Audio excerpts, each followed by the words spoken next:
Yo,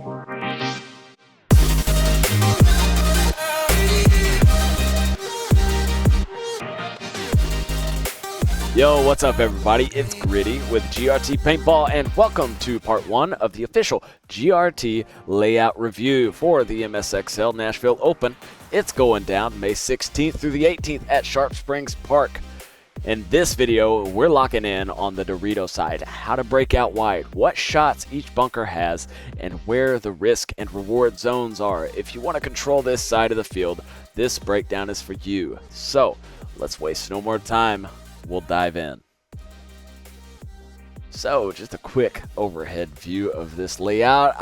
This thing has a lot going on with it, man. I do like this snake that we're seeing here. A lot of options in it, but for this video, we're gonna focus on the D side. Before we jump into that, though, let's just take a quick look. Let's take a quick look at what our breakout positions are. So, yeah, it looks like a lot going on over here on the D side, to be quite honest. I think these gaps are going to be pretty tough to get through, but I think if you do get through them kind of up into this 30-yard line area, you're going to have a much better time.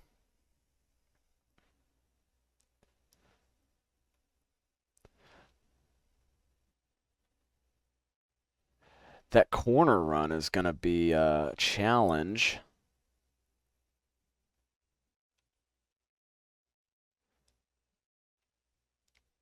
And it seems like a lot to...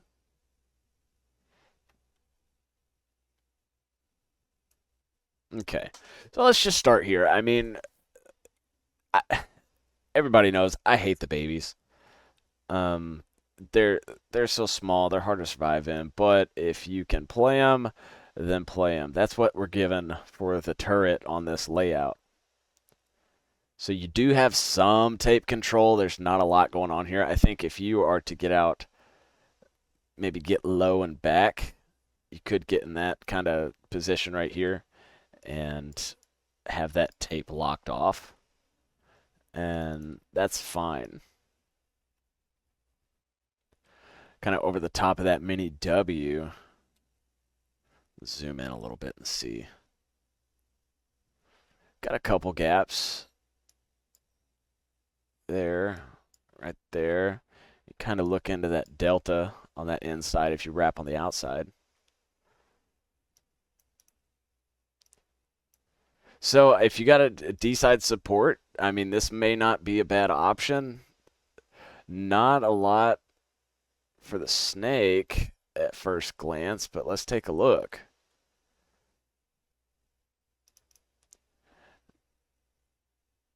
Now, I think that's the, yeah, that's the Cobra.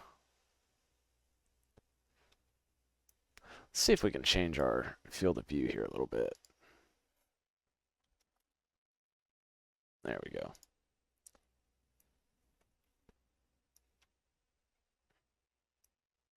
So, yeah, you do have corner to corner into the Cobra, and you can shoot some paint into that gap, and we'll talk about that when we get into the snake.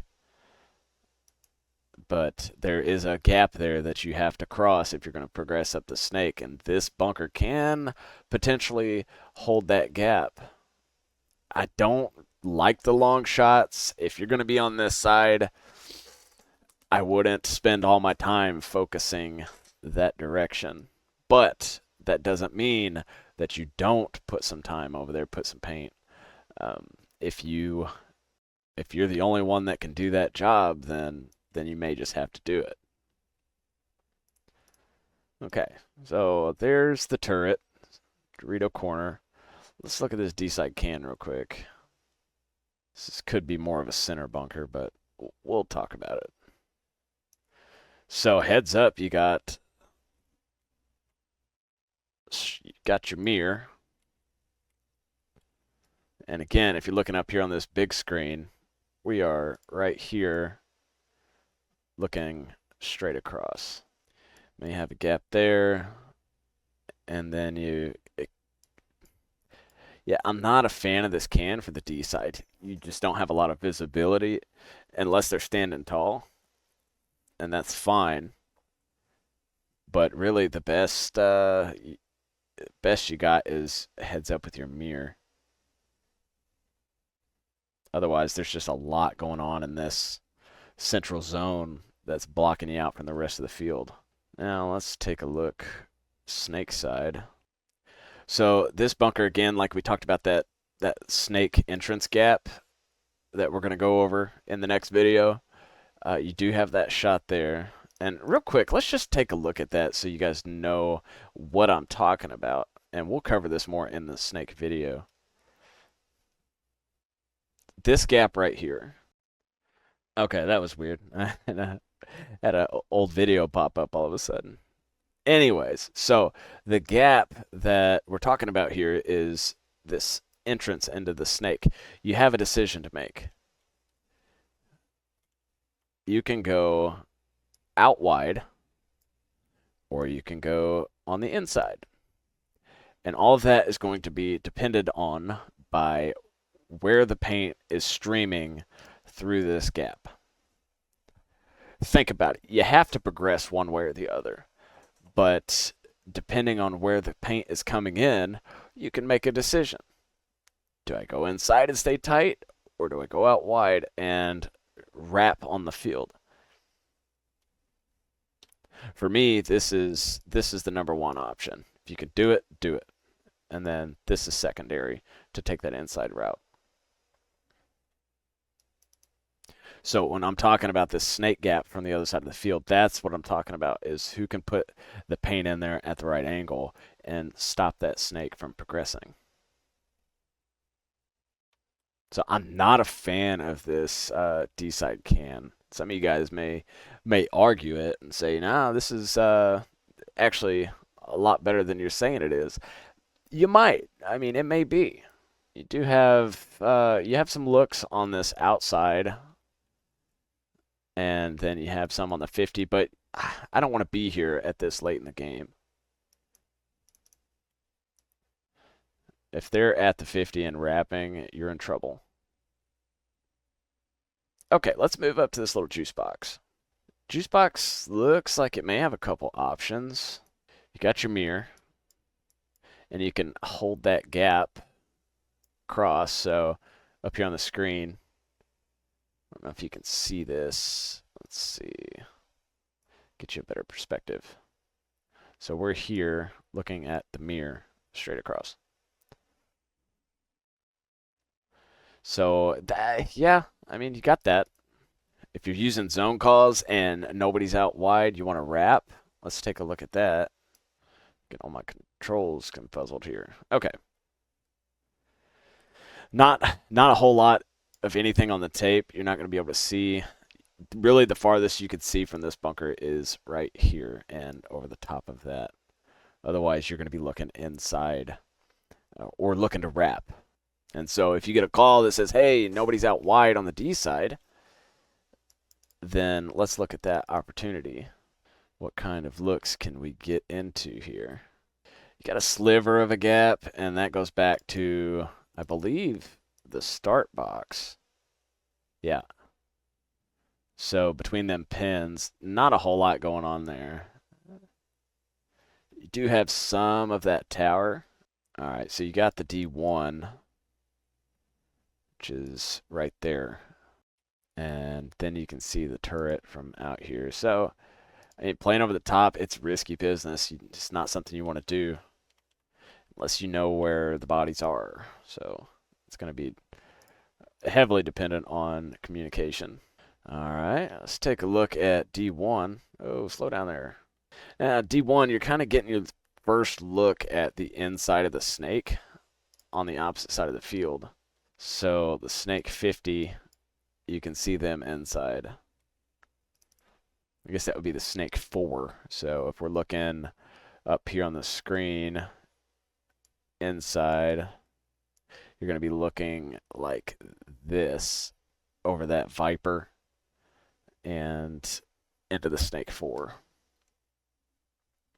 You're still blinded out from most of the snake, though, from this brick right here. This dude right here.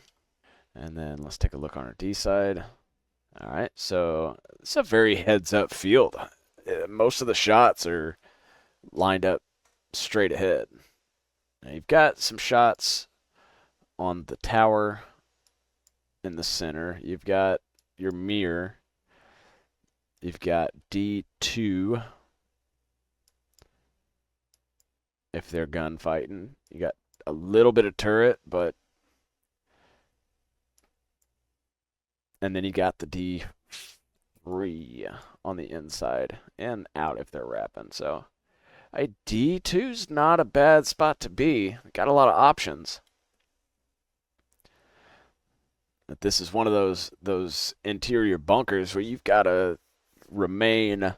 This is one of those interior bunkers where you've got to stay head on a swivel and make sure you don't overextend on whichever side you're backing up against.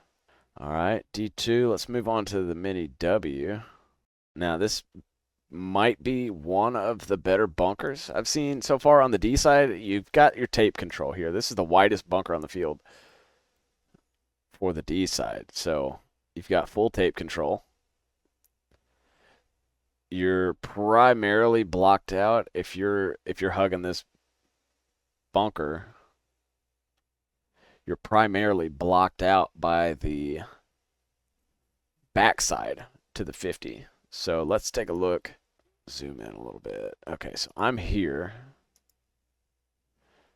And let's see. Yeah, I mean, they have to be in your snake to see you from there. Just about anywhere you look. So far this is my pick for the best bunker on the D side. You got the knuckle, you could play over the top. Now this might be a little disproportionate, but for the most part it's going to be pretty close. And then you got all these options on the inside. A little sliver there over the D1 or D2. So yeah, I mean, this is not a bad place to be if you're looking to dominate over on the D side. Okay, now we're looking at D2.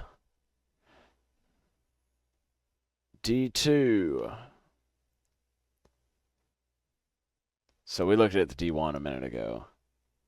Okay, moving into D2, we've got, looks like S2. Yeah, that's going to be the mini wedge. So we've got the S2, and we've got the outside of S1. So if you catch them wrapping, you got eyes on that. You got the money. You got the inside of money, and then you got this tower here. So pushing into D2 gives you a lot more options to work with. You also got this large wedge here on the inside. So if somebody makes a push up to the 50 early, you've got that in your sight.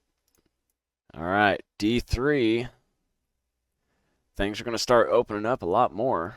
You got the Cobra all day. You've got the Grit Tower all day.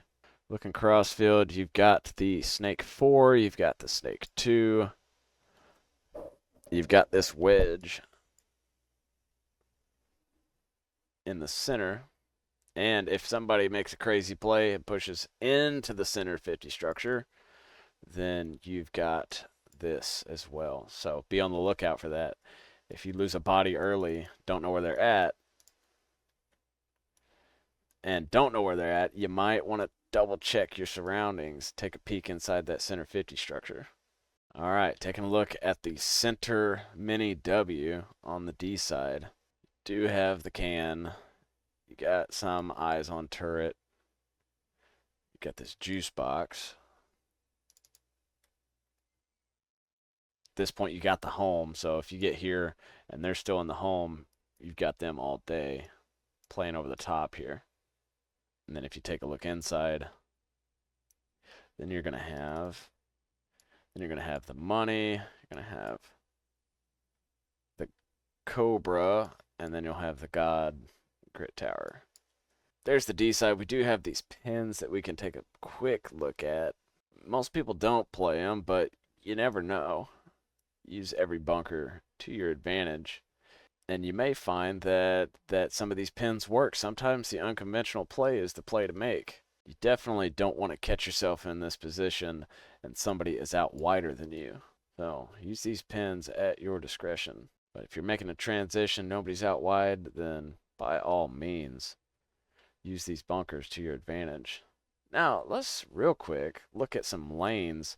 And maybe I'll put this before we go to all the bunker positions, but let's look at some lanes to shoot on the breakout. So let's say you are a D-side support. You're going to push out wide, but you're going to go guns up.